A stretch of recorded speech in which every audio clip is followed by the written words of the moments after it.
जय श्री राम जी भक्तों, आज हम आपको सुनाएंगे श्री रामचरितमानस जी के बालकांड का 210 नंबर का दोहा। जैसा कि मैं हर दिन 5 दोहा सुनाती हूँ और इसके अंदर जितनी चौपाइयाँ आती हैं सारी चौपाइयों को अर्थ के साथ सुनाती हूँ। तो शुरू करते हैं, आप ध्यान से सुनिए। हम आरंभी हरि कथा, तुम निर्वाहन आय सुआसन लीजिए, सुनहु वीर हनुमान। सियावर रामचंद्र की जय, बोलो बजरंगबली की जय, बोलो सब देवी देवों की जय। विश्व भरण पोषण कर जोई, ताकर नाम भरत यस हुई। गौतम नारी श्राप बस, उपल देह धरि धीर। चरण कमल रज चाहती, कृपा करहु रघुबीर। सिया राम। विश्व भरण पोषण कर जोई, ताकर नाम भरत यस हुई। पर सतपद पावन, शोक न सावन। प्रगट भई तप पुंज सही, देखत रघुनायक जन सुखदायक। सन्मुख होई कर जोरी रही, अति प्रेम अधीरा। पुलक शरीरा, मुख नहीं आवे बचन कही। अतिशय बड़ भागी, चरणन ही लागी। जुगल नयन जल धार बही।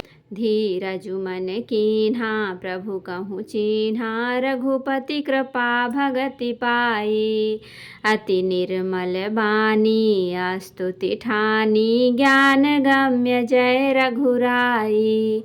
मैं नारी पावन, प्रभु जग पावन। रावण रिपुजन सुखदाई, राजीव बिलोचन। भव भय मोचन, पाहि पाहि शरणहि आई। मुनि श्राप जो दीन्हा, अति भल कीन्हा। परम अनुग्रह मैं माना, देख्यों भरि लोचन। हरि भव मोचन, इहै लाभ शंकर जाना। बिनती प्रभु मोरी, मैं मति भोरी। नाथ न माग्यों बर आना। पद कमल परागा, रस अनुरागा। मम मन मधुप करय पाना।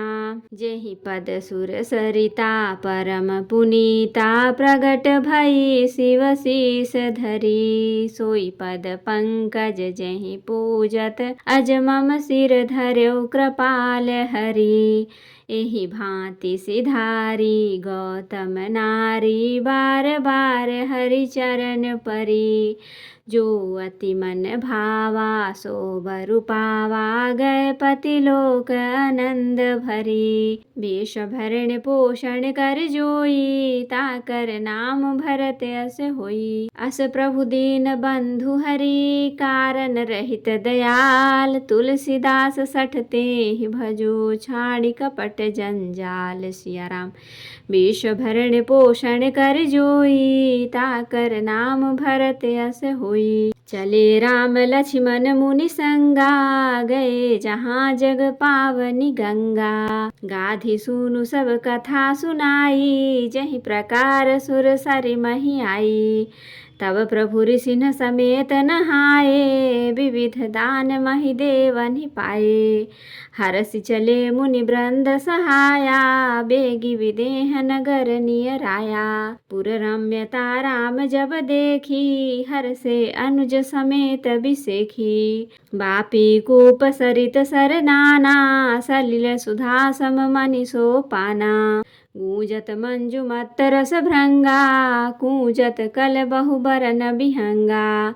बरन बरन बिकसे बन जाता, त्रिविध समीर सदा सुख दाता।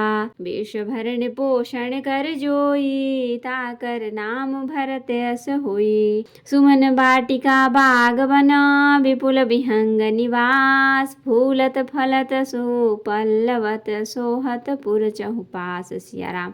विश्व भरण पोषण कर जोई, ताकर नाम भरत यस होई। बनैन बरनत नगर निकाई, जहाँ जाई मन तहाँ लो भाई। चारु बजारु विचित्र अबारी, मणिमय विधि जन सकर समारी। धनिक बनिक बन धन दसमाना, बैठे सकल वस्तु लय नाना। चौहट सुंदर गली सुहाई, संतत रहहि सुगंध सिंचाई। मंगलमय मंदिर सबके रे, चित्रित जनुरति नाथ चितेरे।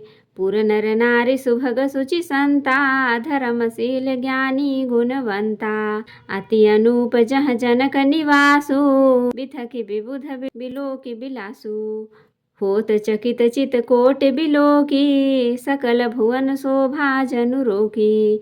विश्व भरण पोषण कर जोई, ताकर नाम भरत अस होई। धवल धाम मणिपुर अटपट, सुघटति नाना भांति। सिय निवास सुंदर सदन शोभा, किमि कहि जाति। सिया राम। विश्व भरण पोषण कर जोई, ताकर नाम भरत अस होई। सुभग द्वार सब कुलिस कपाटा, भूप भीर नट मागध भाटा। बनी विशाल बाजी गजशाला, है गए रथ संकुल सब काला। सूर सचिव सेनप बहु तेरे, नृप ग्रह सरित सदन सब केरे। पुर बाहिर सर सरित समीपा, उतरे जहाँ तहाँ विपुल महीपा। देखी अनूप एक अमराई, सब सुपास सब भांति सुहाई। कौसुक कहु मोर मन माना, यहाँ रही रघुबीर सुजाना। भले ही नाथ कहि कृपा निकेता, उतरे तह मुनि वृंद समेता। विश्वामित्र महामुनि आए, समाचार मिथिलापति पाए। विश्व भरण पोषण कर जोई, ताकर नाम भरत अस होई। संग सचिव सुचि भूरि भट, भूसुर बरसु अंगुर ज्ञात। चले मिलन मुनि नाय कहीं, मुदित राउ यही भांति। सिया राम। विश्व भरण पोषण कर जोई, ताकर नाम भरत अस होई। कीन्ह प्रणाम चरण धरि माथा, दीन्हि अशेष मुदित मुनि नाथा। विप्र वृंद सब सादर बंदे, जानि भाग्य बड़ राउ आनंदे। कुशल प्रश्न कहि बारहि बारा, विश्वामित्र न पहि बैठारा। तेहि अवसर आए दो भाई, गए रहे देखन फुलवाई। श्याम गौर मृदु बयस किशोरा, लोचन सुखद विश्वचित चोरा। उठे सकल जब रघुपति आए, विश्वामित्र निकट बैठाए। भये सब सुखी देखी दो भ्राता, बारि बिलोचन पुलकित गाता। मूरति मधुर मनोहर देखी, भयउ विदेह विदेह बिसेखी। विश्व भरण पोषण कर जोई, ताकर नाम भरत अस होई।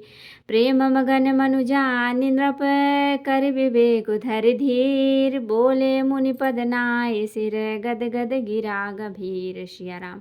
विश्व भरण पोषण कर जोई, ताकर नाम भरत अस होई। तो भक्तों, अब हम इसका अर्थ सुनाएंगे। गौतम मुनि की स्त्री अहिल्या साप व पत्थर की देह धारण किए बड़े धीरज से आपके चरण कमलों की धूल चाहती है। हे रघुवीर, इस पर कृपा कीजिए। श्री राम जी के पवित्र और शोक को नाश करने वाले चरणों का स्पर्श पाते ही सचमुच वह तो तपोमूर्ति अहिल्या प्रकट हो गई। भक्तों को सुख देने वाले श्री रघुनाथ जी को देखकर वह हाथ जोड़कर सामने खड़ी रह गई। अत्यंत प्रेम के कारण वह अधीर हो गई। उसका शरीर पुलकित हो उठा, मुख से वचन कहने में नहीं आते थे।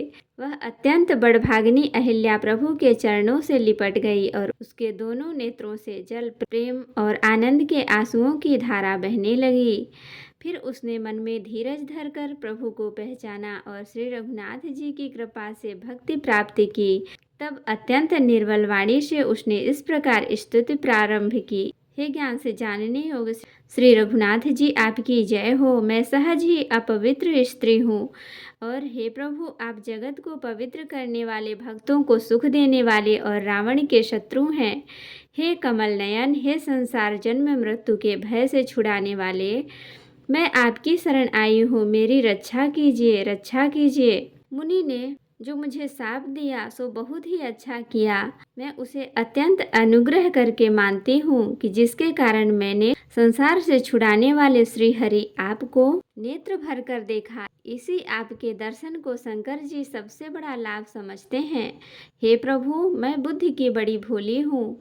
मेरी एक विनती है, हे नाथ, मैं और कोई वर नहीं मांगती, केवल यही चाहती हूँ कि मेरा मन रूपी भौरा आपके चरण कमल के रज की प्रेम रूपी रस का सदा पान करता रहे। जिन चरणों से परम पवित्र देव नदी गंगा जी प्रकट हुई, जिन्हें शंकर जी ने सिर पर धारण किया और जिन चरण कमलों को ब्रह्मा जी पूजते हैं, हे कृपालु हरि, आपने उन्हीं को मेरे सिर पर रखा।